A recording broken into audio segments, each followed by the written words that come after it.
आप जब वीडियो देख रहे हैं उस हिसाब से ही। तो आज हम फिजिक्स का chapter 7 system of particles and rotational motion, इसमें हम पार्टिकल के सिस्टम और रोटेशनल मोशंस का फुल डिटेल्स इस वीडियोस में हम लेंगे। ये वन शॉट सीरीज है। इस वीडियो में आपका ये चैप्टर फिनिश हो जाएगा। इन्हीं में से आपके एग्जाम में क्वेश्चंस पूछ लिए जाएंगे।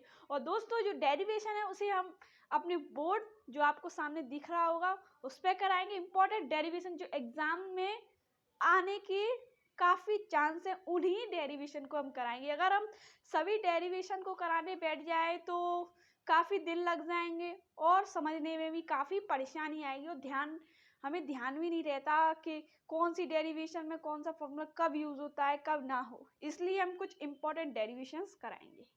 तो चलिए इस चैप्टर को शुरू करते हैं। Let's get started. So centre of mass of a system in the point, जो सेंटर ऑफ मास है सिस्टम का वो एक पॉइंट है that behaves as a whole mass of the system, is concentrated at it and all the external force acting on it।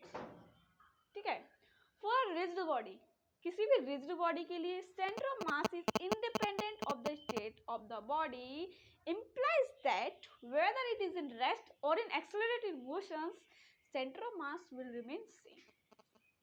Centre of mass of A system of n particle, n particle पर centre of mass क्या होता है, ये काफी important question है। इस important questions को हमने करना होगा, तो काफी इंपॉर्टेंट। चलिए इस क्वेश्चंस को करना सॉल्व करते हैं। पहला, if a system consist of n particles of masses m1 m2 m3 dash dash dash mn having position vector r1 r2 r3 dash dash dash rn, that position vector of center of mass, the system क्या हुआ, RCM। इसका मतलब है position vector of centre of mass का position. So पहले दिया है m1 r1।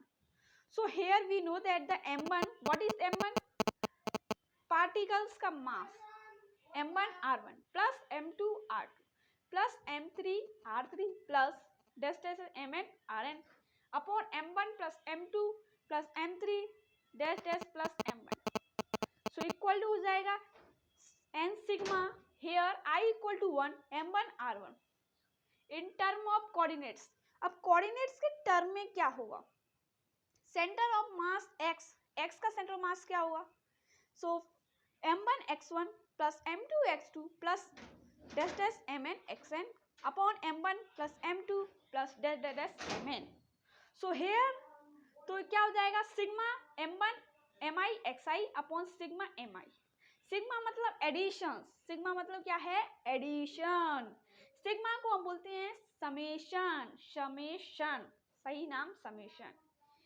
So centre of mass y का क्या होगा, centre of mass, so same in the place of x we put the y values and same here summations mi yy upon sigma mi।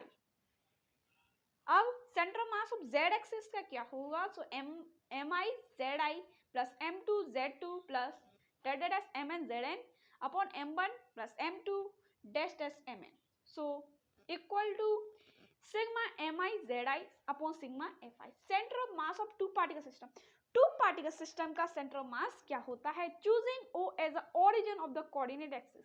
यदि हम o origin को coordinate मान रहे हैं तो क्या होगा, फर्स्ट है then the position of centre of mass from m1 equal to m2d upon m1 plus m2। Here we see we have two masses m1 and m2 and the distance between, distance दिए m1 we say O points, m2 we say P points। second, position of center of masses from m2 equal to m1d upon m1 plus m2। third, if position vector of particle of mass is m1 and m2 and rn1 r2 respectively, then so center of mass of r मतलब position का center of mass क्या होगा, so here m1 r1 plus m2 r2 upon m1 plus m2।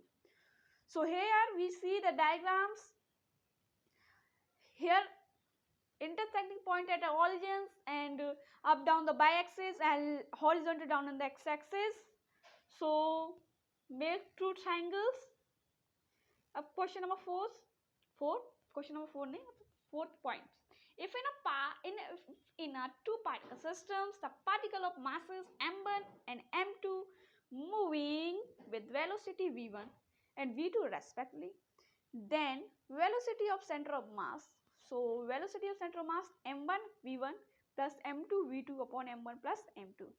If acceleration of particles are a1 a2 respectively, then acceleration of center of mass क्या होगा जाएगा, acceleration of center of mass equal to m1 a1 plus m2 a2 upon m1 plus m2.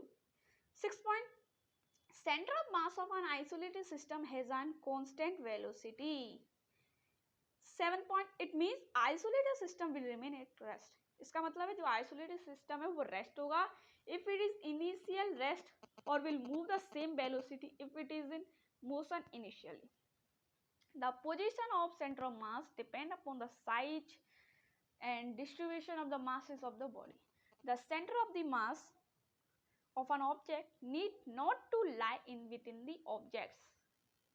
अब 10th point जानते हैं, in symmetrically body having homogeneous distributions, mass is the center of mass coincides with the geometrical center of the body. The position of center of mass of an object change translatory motions but remain unchanged in rotatory motions. जो centre of मास की जो position है वो translatory motion में तो change हो जाती है लेकिन रोटेटरी मोशन में चेंज नहीं हो पाती. तो अब जानते हैं कि ट्रांसलेशनल मोशन होता क्या है. Very very important questions asked in exams. What is translational motion या define translational motions. So a rigid body perform a pure translational motion. यदि कोई रिजिड बॉडी है जो प्योर ट्रांसलेशन मोशन परफॉर्म कर रही है, if each particle the body undergoes the same displacement in the same direction in given interval of time, दिए गए time में वो same distance displacement same direction के साथ वो पार्टिकल अंडरगोज होता है तो उसे हम ट्रांसलेशन मोशन कहते हैं. जैसे कोई भी जैसे व्हीकल चल रही है उसी डिस्प्लेसमेंट के साथ उसी डायरेक्शन में, उसी को हम बोलते हैं ट्रांसलेशनल मोशन. अब रोटेशनल मोशन, तो रोटेशनल मोशन मतलब रोटेशन मतलब घुमाना, अराउंड.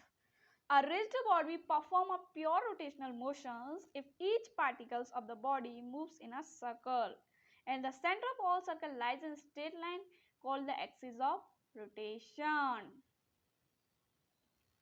जब कोई each particle सर्कल में मूव करता है उस सर्कल के सेंटर से जो स्ट्रेट लाइन जाती है उसी को हम एक्सिस ऑफ रोटेशन कहते हैं.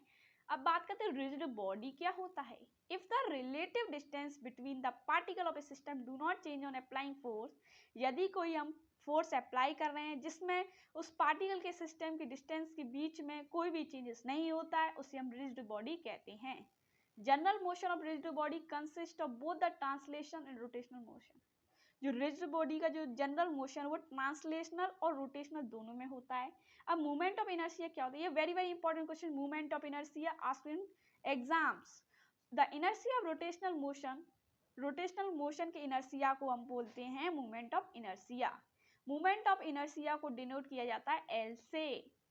Movement of inertia is the property of an object by virtue of which it opposes any changes in state of rotation about an axis.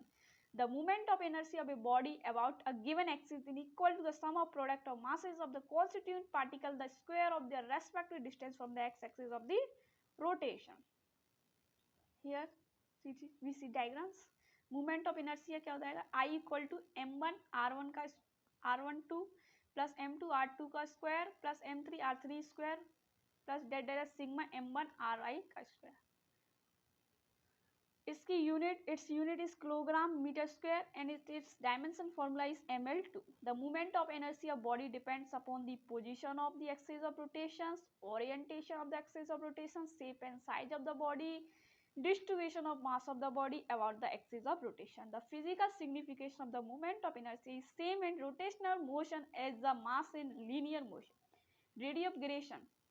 The radius of gyration, root mean square distance of its constituent particles from the axis of rotations, is called radius of gyration of a body. It is denoted by k. Radius of gyration k equal to under root r1 का square plus r2 का square divided as rn का square. upon n. The product of mass of body m and the square of its radius gyration k. Given the same moment of inertia of body about rotation axis, so therefore moment of inertia I equal to mk square. Here k equal to under root 1 by m. Parallel axis theorem.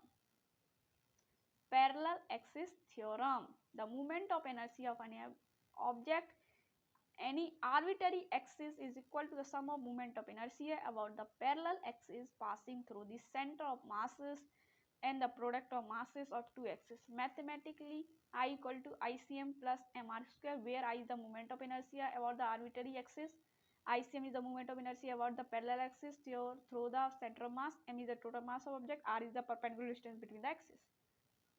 Perpendicular axis theorem.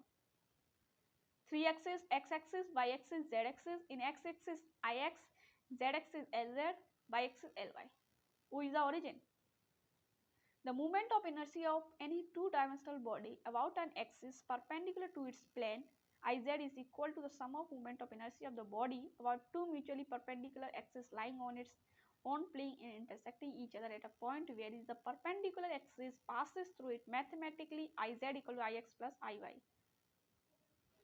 where ix and iy are the moment of inertia of plane lamina about perpendicular axes x and y respectively, which lies in the plane lamina and intersect each other. Note point: theorem of parallel axis is applicable for any type of rigid body, whether it is of two-dimensional or three-dimensional, while the theorem of perpendicular is applicable on laminar types or two first-dimensional bodies only. Moment of inertia of a homogeneous rigid body for a thin circular wire. Thin circular wire के लिए क्या होता है? Axis of rotation. About an axis passing through its center. यदि कोई भी axis centre से pass होती है परपेंडिकुलर टू इट्स प्लेन, उस प्लेन के परपेंडिकुलर, तो मूवमेंट ऑफ इनर्शिया क्या हो जाएगा? I equal to M R square. अगर टेंजेंट परपेंडिकुलर होता है मतलब किसी सर्कल के टेंजेंट, मतलब सर्कल के किसी एक पॉइंट से एक जो लाइन निकलती है उसे बोलते हैं tangent.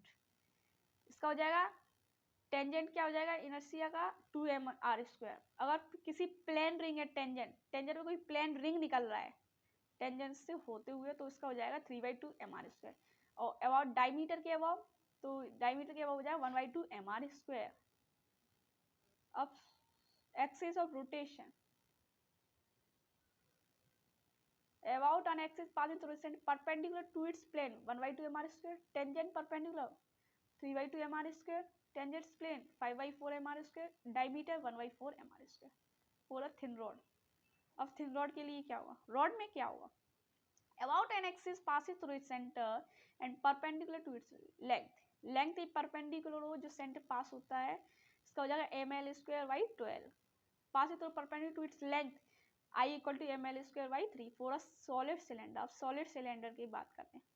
Axis of rotations. About its geometrical axis I equal to mr square by 2. About an axis passing through its outer face along its length I equal to 3/2mr square. About an axis passing through its centre and perpendicular to its length I equal to ml square by 12 plus mr square by 4. About an axis passing through its diameter of circular rings I equal to ml square by 3 plus mr square by 4. For a rectangular plate, rectangular plate के लिए axis of rotation होता है about an axis passing through its centers and perpendicular to its planes I equal to m bracket में l square plus b square upon 12. तो moment of inertia. अब thin spherical cell के लिए about in any diameter 2/3 mr square, तो moment of inertia कितना होगा? about in tangent I equal to 5/3 mr. Solid sphere के लिए क्या होगा? about its any diameter 2/5 mr square. about in any tangent 7/5 mr square. Equation of rotational motion. rotational motion की equations क्या होती है? Omega equal to omega not plus sigma t, theta equal to omega 2 plus 1/2 alpha t square. Third omega square equal to omega not square upon 2 alpha theta, where theta is the displacement of rotational motion, v naught is the initial velocity, omega its final velocity, e is acceleration. Torque क्या होता है? Very very important questions. Torque or movement of force about an axis of rotations. Torque equal to r into f, equal to rf sin theta. It is a vector quantity. If the nature of force is to rotate the object clockwise, then the torque called is negative.